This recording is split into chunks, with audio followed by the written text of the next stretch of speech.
you're ready, let's go. 1982 McLaren MP4/1B. What up, guys and girls? Another brand new video coming at you today. Yes, we are back again for another round of the MRL F1 Classics League. We're here for round number 8 here at the Belgium Grand Prix. This league, of course, takes place on a Wednesday night. Here's a reminder of the championship standings. So X still took the championship lead of V Fens, who obviously didn't take part in the previous round. We moved up into P9 in the championship, which was, you know, pretty decent result after what was an interesting race at Bahrain in the lows of 79. So we probably were battling away for a podium and if not the race win, but yeah, fortunately Chimchar had a few little other ideas. I'm sorry, Chimchar, if I'm saying it's your fault, but that's just my thoughts anyway. But yeah, a little bit of history. There's going to be probably seeing a lot of yellow flags on the mini map down below anyway. But if I do pause along the way, just for the yellow flags, that'll be who actually spun the car. So here we go. Actually, speaking of, here's one right at the moment. So off to Puan we go. I think that's Neon Tree Dome off to the right there. So one of the first ones. So this is obviously this car, the MP4/1B, has debuted in 1982. Now, obviously, had to look through the history of this, and there was like 4 different adaptations of this car. So it started with the MP4 in 1981. The MP41, well, it just had MP4B in 1982. And in 1983, they went for the 1C and the 1E, which the 1E had a V6 engine. But this one, 1982, P2. You're the currently in 1B, second place. which we're pretty much going to call this, powered by a 3-litre Ford Cosworth engine, DFV, don't ask me what the hell that is, V8. The drivers in this one were John Watson and, of course, the legendary Nicky Lauda. So this car took part in 16 races throughout that whole season. John Watson and Nicky Lauda had 2 wins apiece. John had 5 podiums and Nicky had 3 podiums. John finished up 3rd in the championship that year, and the team finished up 2nd in the Constructors' Championship. So, yeah, I mean, not a great deal of history when I was looking this car up, but yeah, there's the way it goes, unfortunately. So, we see we're going through qualifying at the moment. There's actually Neon Tree Dome actually goes to the fastest. I think there was a 2-minute 4 lap time.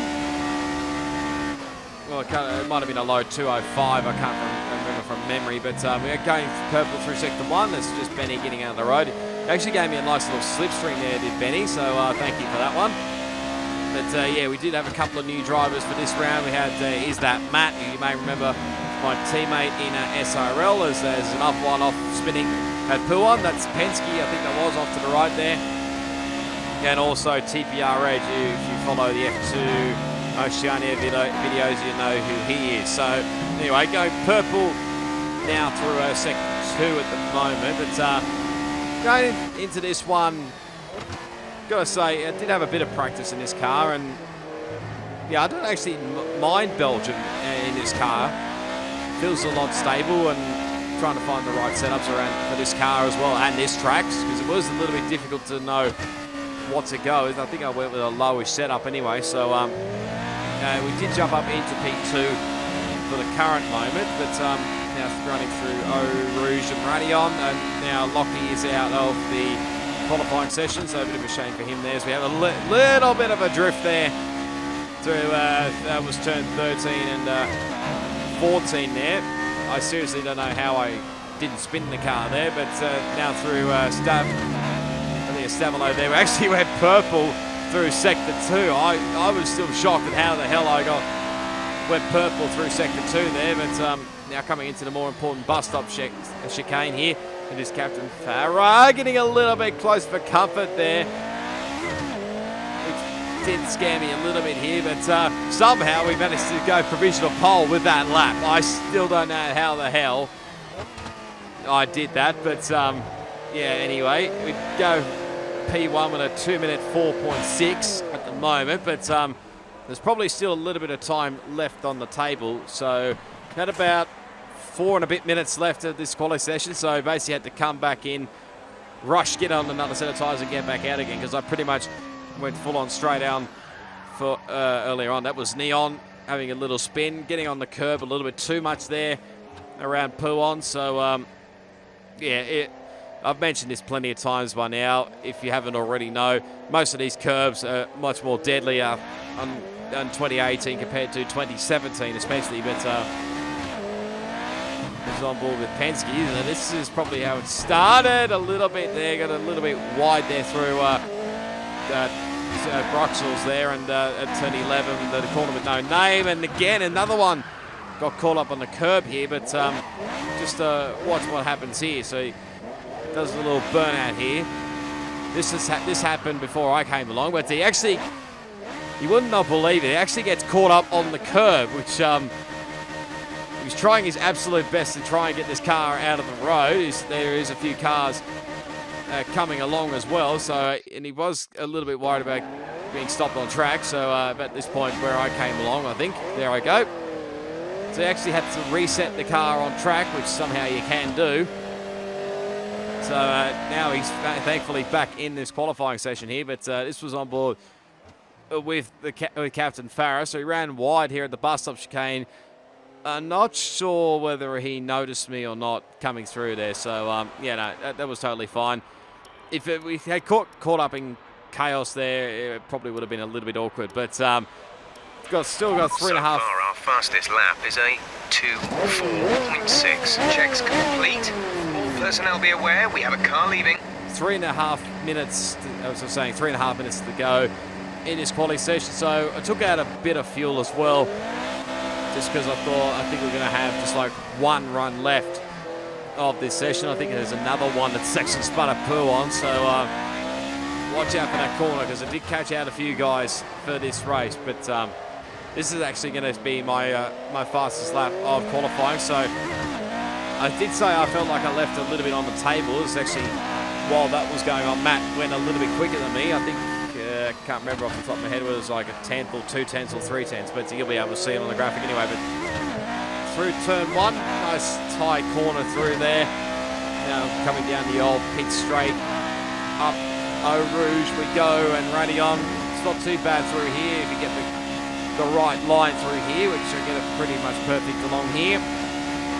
Now bring it along the Kemmel Straight. Obviously no DRS in these cars back in the day, so probably mentioned this before, you could probably give a wave to the crowd if you wanted to on the Kemmel Straight, but go purple in sector 1 there, ride the curve very nicely through here. So you can get away with riding some curbs, not all of them, around this circuit, but yeah, we were up by about nearly 2.5 tenths of a second there, as only a few more yellows here now.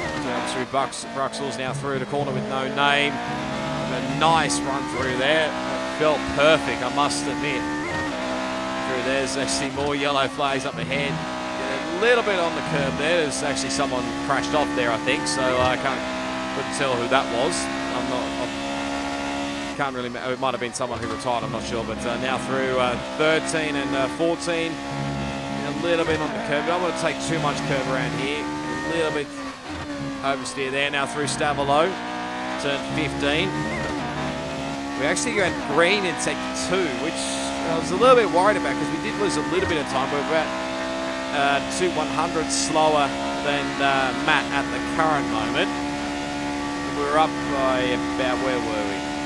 We're still up by about 2 tenths here, but I think mainly where we're going to get a bit more time is probably if we went through Blanc-Simon there, down to the bus stop chicane here. Probably this is where I'm going to make up a lot of time, take a lot more curve than probably what I did earlier on. And you see the amount of time we gain on the Delta time as we cross the line. It is provisional pole with a 2-minute 4.099.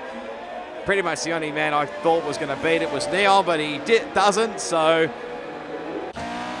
in the end, I don't think anybody else improved. But just going to have a look on board here with Neon. He ran a little bit wide there, so that was probably a little bit earlier on during quali. I'm not sure Whether that was happened during his fastest lap or not, might have been the previous one, but that probably did cost him a little bit of time there. But in the end, no one did improve, so we get our first pole position in MRL in this car with obviously the 2-minute fall flat pretty much. So I think we're nearly 2/10 clear of Neon. You got Matt in third, Dylan fourth, Conrad, TPR Edge, Benny, Penske, Captain Farah and Lockie rounding out the... How many do we have here? It's either 10 or 11. That's 10 actually. So get to the race. Pretty simple strategy really. A one stop, but decided just to top up a little bit with the fuel. There's no rain on the forecast as always, so thankfully we won't have any Belgium weather to interfere with us. So here we go. We're all set for round number 8 of MRL. 5 red lights. Let's do it around Spa, and I thought it was a pretty decent start off the line, if I'm honest, but Neon actually had the better start. They're going into turn 1, got the much tighter line here. And Neon goes right around the outside and gets the lead of the race. A great start for him. Now going down this old front straight here. There's actually yellow flags in the background there, so there's chaos. TPR Edge is out. Safety car deployed. Benny's out in the safety car. Deployed. Watch your delta. Make sure you keep it positive as we catch the pack. I think from memory, I could be wrong, but I believe this may possibly be the first safety car we've had in MRL. I could be completely wrong. I think we've had plenty of virtual safety cars, but never a safety car. So here we go. Much on board with Neon, who gets a lot of... Look at the drive he had off the line there. Put a lot more power on than me. I was taking it a bit cautiously and probably missed the jump a little bit here, but... let's see what actually happens. It's a replay on board with Benny. So he was one of the ones that got caught up in this. So he's got TPR Edge in to the side of him. It puts him in the wall. That might explain why TPR Edge is out. And I think that was his fellow Kiwi there, Dill, that just slammed into him. Just had nowhere to go. And that was pretty much the end for Benny's race, unfortunately. So that's why it showed a bit better on board with Captain Farah. Nearly go 3 wide there. Oh, I think Dill may have got a little bit shoved off there by Edge. So going through here, look like they're banging wheels there. I'm not sure whether desync was a factor in all of that, but wouldn't surprise me at all. But another replay from Penske, so there's a bit more of an outside line here, getting close there to TPR Edge. That's right, gave him a little bit of Dill a little bit of a shove there off the road, so it puts him pretty much to the back of the pit field, and that was all the chaos that ensured, and obviously the safety car came out. So, excuse me, as you now go behind the safety car. What was very weird, as you can probably see on your screens, is that it is smoking a little bit. I was wondering why the hell is the safety car smoking? If you get up real close to it, you can actually see, even though they have fixed a little bit of the safety car in this game compared to 2017, there's actually still some flaws with this safety car. It was off the ground for this car as well, so it was all chaos. Safety car in this lap. Safety car in this lap. Let's make sure those tyres are up to temperature, and remember there is no overtaking until the first safety car line. Stay in position until the green flags. Yeah, you may have noticed a bit of a white dot there that seems a bit out of sequence there, and she's going to jump aboard with said person. That was actually with Penske. Just taking it cautiously. He goes down 1 gear too many and check your MFD just gets on the power too early, and unfortunately that's just sent him back to the rear of the grid. So he will be able to catch up here because we're still under safety car conditions here, but you see safety cars in the pits. Neon tried to get a little bit of a getaway here, but didn't quite in the end. So finally, we're back racing here at Spa. On lap 4 we go. So Neon currently leads the way from myself, and is that Matt in third. Just run through turn 1 and just turn 1 basically, and then now through the old pit straight there, coming through Eau Rouge and up to Eau Rouge and Radion. Had a little bit of an understeer moment through here, which pretty much had no choice there but to just pretty much straight line it. But there's a little bit of chaos back there at Eau Rouge Radion. That wouldn't surprise me. We've got a little bit of a slipstream here on a Neon, but don't quite have enough in the end. So we actually went purple in sector 1 there, so just trying to get a good run. Fuel is at target plus 3. Let's get into mix 3 ASAP. Just Jeff asked me to put the fuel up a little bit, but no, just playing it cautiously at the moment. So Neon's got a bit of a gap, as you can see in front there. So just got to pretty much just stay behind him and hopefully maybe gain a bit of time here. So like I mentioned, Penske did catch up a little bit later on there. There's a little bit of chaos there.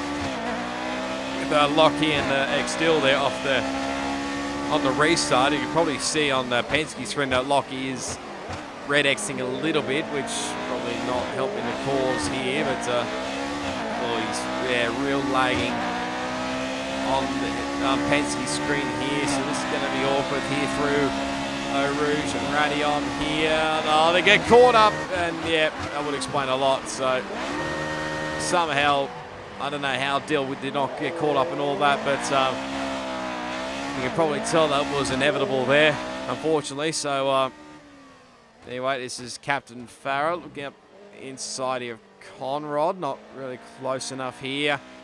This is the battle for 4th. This was while all the stuff was going on in front there, but just didn't quite have enough for him in the end. So now into turn 10. Don't think he's quite got enough here as he runs very wide and thankfully avoids the tyre barrier, which is probably a good thing. And now he's lost all that ground to Conrad, so he's going to have to work extra hard to get it back up again. So anyway, back to the end of lap 4 here. Neon didn't really have the greatest of runs through the bus stop chicane here, so we are gaining a bit of time here on him as we actually both of us set fastest lap of the race, but I set the faster one here. Can't remember off the top of my head what it was. Like a 206.281, I think it meant. Well, I can read on my notes there, but again, just trying to make a much better run. Didn't have a lot of oversteer compared to the previous lap there, but somehow there is another yellow flag in the background there, and someone's actually in the pits, so I wouldn't be. Maybe it is Penske that's in the pits, I'm not sure, but just trying to gain a bit of time here. We are starting to close back up to Neon here, and Matt's pretty much behind is pretty much the watching brief here, but we're going to continue on. There's another yellow flag down back at their com. Unfortunately, don't have much footage for that one, so Neon with a much better run here through Pouon, so not really going to do much here at this point in time, but under lap 5 have a much better run through the bus stop chicane, so they probably took a lot more curb, and I think Neon probably just trying to avoid the curb. Actually sets the fastest lap now. Is that Matt sets the fastest lap of the race? There's more yellow flags down at around Stavelot region there, so but yeah, we're still continuing on here. Cut a bit further on actually through Broxels now the corner with no name, and you see Neon makes a little mistake, probably took a little bit too much curb, and this is going to give me the run here up through Pouon here. We're going to have to do it the long way here around the outside. Managed to just keep it with two cars through there, but I'm not seeing any issues with tyre wear right now. Yeah, we don't really need to worry. I don't think we need to worry about tyre wear. We can pretty much go flat out till the end of the race anyway. So you just watch on board with Neon Trito. Nearly did the exact same thing what he did in qualifying. So that might explain why he had that terrible run there. So obviously I went around the outside here, and thankfully we managed to keep two cars side by side through there, and in the end Neon hangs on to the race lead, but for how much longer, because we've got a much better run through, obviously already through Belgium and whatnot. So now through the bus stop chicanes covering the inside line here, so we're going to try and do the over and under treatment here. Try to get a good run here. We see do get a good run here, and actually give Neon a little tag there, which was a little bit cheeky, I must say. And I think Matt behind got caught up in that. I think unfortunately for him, because I think we're in the same party chat, he got front wing damage a little bit. So you just see at the moment, I think the three of us are pretty much on our own here. there's probably a few other cars behind there. So again, nice run here up the Camel Straight. We're not really close enough here. We are setting purple sector times here, so we are still quick at the moment. We're pretty much using Rich Revs flat out here. Has a terrible run through the last bit of the com there. Going to go around the outside here into turn 10 at Bruxelles. Going very wide there, but Neon just hangs on for now. Okay, clear. As there's more yellow flags behind, there's more chaos going on in the background there. So this time we're not close enough at P1 here, so just probably going to have to settle back in and try again. Matt sort of dropped off a little bit during that period, I should say. So yeah, which was a real fortunate there, but that might explain who it was. I think that was Conrad. It had a little bit of a moment there. You probably saw it. What you saw in Captain's in the foreground there, probably.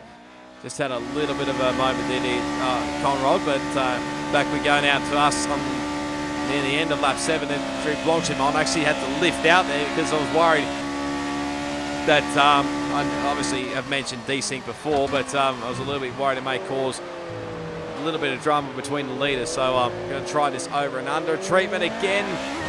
This time we're a little bit closer this time around. Like I said, Matt has dropped off a little bit behind us, so he may have just put his run out of the win here as Neon runs a little bit deep. I went for the more tighter line, but yeah, not really getting the greatest run there, unfortunately. So pretty much just see going nuts on lap 8. Have a little bit of a moment there through turn 16 there. I think turn 15 is Stavolo. I could be completely wrong. Please correct me, but there's a Neon now continues to set fastest laps. So he set a personal best and actually set the fastest sector 3 times, so as you can tell with the purple line there. So we are still quick at the moment, so we've only got a couple of laps left to go here. So just sort of biding my time here if the opportunity comes, and just pretty much going to go for the move here. So but when it probably comes to the last lap, we're still battling, then we're going to go for it here. So see Neon covering the inside line here. Up the Camel Straight we go. There's plenty of room here. Going purple again through sector 1. Pull in behind him here.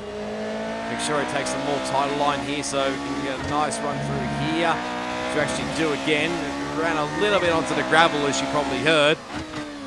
So not really quite close enough here, taking it very cautiously through here. And pretty much there's a few guys that have spread out as well, as you can probably see on the mini-map. So as we go back to Captain Farah, this was on lap 8. Onto the grass he goes. Just manages to hang on for the time being. So, and he's got still got Conrad behind him, so not too far away for him. But getting back closer now up into the bus stop. Conrad's a lot more close than what I thought. But he just manages to hang on to Conrad. Holds off Conrad. I'll get my words out in a minute, but. Coming through turn 1 is a big dive bomb up the inside. There is a little bit of contact with Conrad and the captain, and Dill's not far behind either by the looks of things. Don't think you want to be going 3 wide here up in Eau Rouge and Radion. They're going to go nearly 2 wide. Here's a little bit of a hand wave there. But somehow they still survive it. Conrad actually lost a spot to Dill there, which is a bit unfortunate. May have copped a little bit of damage there, but there's still more yellow flags through here. 15, 16 section there, so it's definitely all happening in this race. So again, Neon sets another fastest lap, so I think we've still got plenty of fuel up our sleeves, so we're just going to pretty much go nuts here and maybe try and get the fastest lap of the race, like I said. So tyre wear wasn't really too bad, but you can probably tell, I'll probably flick through the pages again, my engine wear is starting to, well, the engine temperature was starting to creep up a little bit, which was, I've got to say, a little bit worrying, because I did not want the engine to blow up at all. So, yeah, I was a little bit worried about that one, but I think we're just going to get away with it anyway. So, this is on board. Back we go. Captain Farrow gets a little bit caught up there onto the grass there. as there is yellow flags. So that possibly could have been for Conrad. I'm not sure, but yeah, captain's really under attack here from Dill.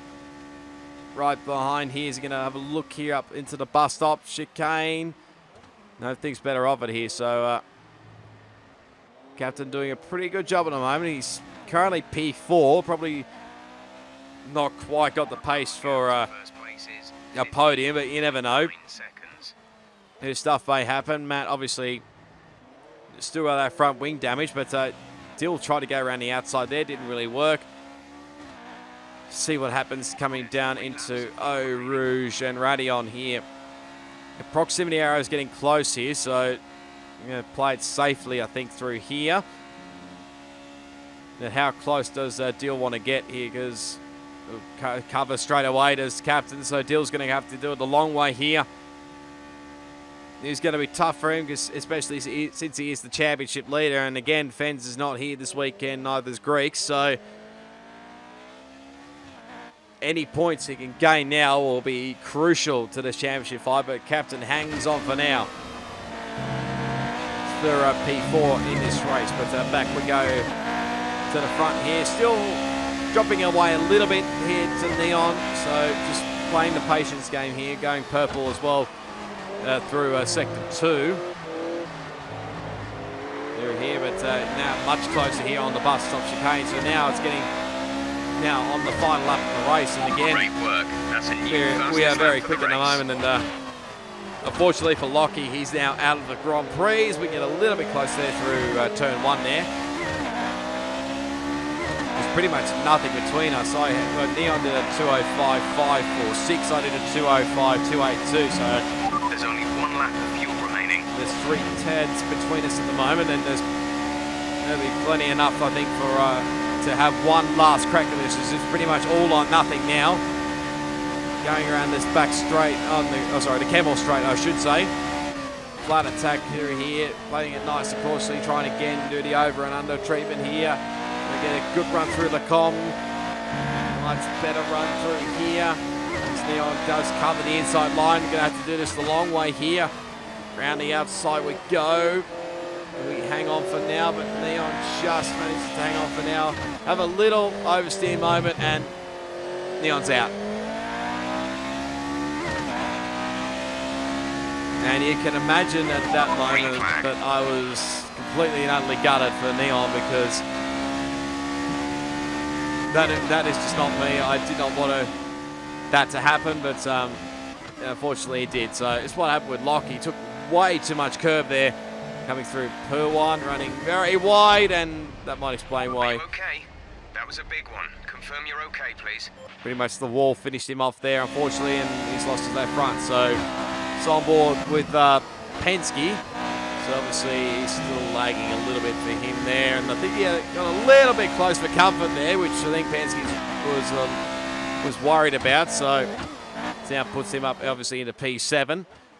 Now this battle for there'll be P4, or it will probably become obviously P3 because of what occurred up in front. Final lap of the race. But Dill's probably going to have to go. Yeah, no, I thought he's going to have a look up the inside, I thought, but Captain managed to hang on, but now does the crisscross here, and no, Captain's still got plenty of drive out of that first corner there. This is probably going to have to be settled up at Le Com, I think. So still gets a nice run through Eau Rouge Radion. So he actually does, and Captain covers him straight away. So it's still managing to hang on. He's trying his absolute best to try and find a way past Captain here, but nothing's really working out at the moment. Tries it right around the outside. A little bit of contact and hand waving from Dill. Now sends it straight back up the inside and manages to get the spot back. So all was well there, but here's a replay from what do you call it, over the top there on the chopper shot here. Thanks to Lockie for the footage here, but when you look on that screen, it looks like I've sort of tagged him there, but yeah, I may have got a little bit of oversteer, like coming out of the corner, but yeah, that's just not me. I don't take guys out to get race wins, but this explains what happened to Dill. So he actually maybe got caught up a little bit with Captain, or maybe just did it on his own there, unfortunately. So, yeah, real shame for Dill. He might get some consistent, another round of points, but how many? We'll have to wait and see. But it's on board with Neon. He just slams, obviously slam into him, and yeah. That looked bad. I actually thought the tyre barrier Let me know you're all right. was the one that finished him off, but it was actually the barricade that actually finished him off there, so unfortunately. So, yeah, in the end, wasn't really too thrilled about it. I mean, yes, it is a race win, but yeah, I was just pretty much gutted because I felt like Neon probably should have won that race, and so we do cross the line and take the victory here at the Belgian Grand Prix. But yeah, what more can I say really? But yeah, I did apologise to Neon a lot, especially after that race, because he was a little bit pissed off, I can tell you. So you know, I don't blame him either for being pissed off, because yeah, the race win was definitely on the line there. So I think that's nearly sort of 2 weekends in a row where he's been screwed a little bit there. 1 week by Chimchar and then the next week by me. But yeah, there you go. It's the final results. So it is provisional, obviously. So myself, Matt gets his first podium, and Captain obviously on the podium. Conrad in 4th. Dill drops back to 5th. Penske in 6th. And Neon, Lockie, Benny and TPR Edge all DNF'd out of that race. And you can probably tell all the graphics. Excuse me, so my voice is really going here at the moment. But championship-wise, obviously Dill does extend his championship lead over V Fens, as not much else changed, I don't think. We do go up into, I think I could see P8, but you can probably tell there that there is a little bit of a difference in the number, because even though we did cross the line, finish first, obviously I got taken to the stewards. I did actually get taken to the stewards for that last lap incident with Neon, but that was deemed a racing incident, which was fair. But I actually got dealt a penalty post-race for what you saw on that safety car restart, where I sort of understeered coming up through Eau Rouge and Ranion, and I was deemed to have gained an advantage, which, I mean, to be honest, I wasn't too thrilled about it. But there's pretty much nothing I can do there. I just got to suck it up and move on, unfortunately, which I was a bit annoyed. But to be honest, yeah, I didn't really want the race win at all. It should have been Neon's anyway. But yeah, we move on. If you did enjoy it, be sure to give it a big smash on that like button. Leave your comments down below. Subscribe to my channel for plenty more MRL F1 classics on F1 2018, plus plenty more video gaming content as well. All my social media links down in the description. But for the moment, guys and girls, until the next time at Britain, it's goodbye, and I'll see you all next time.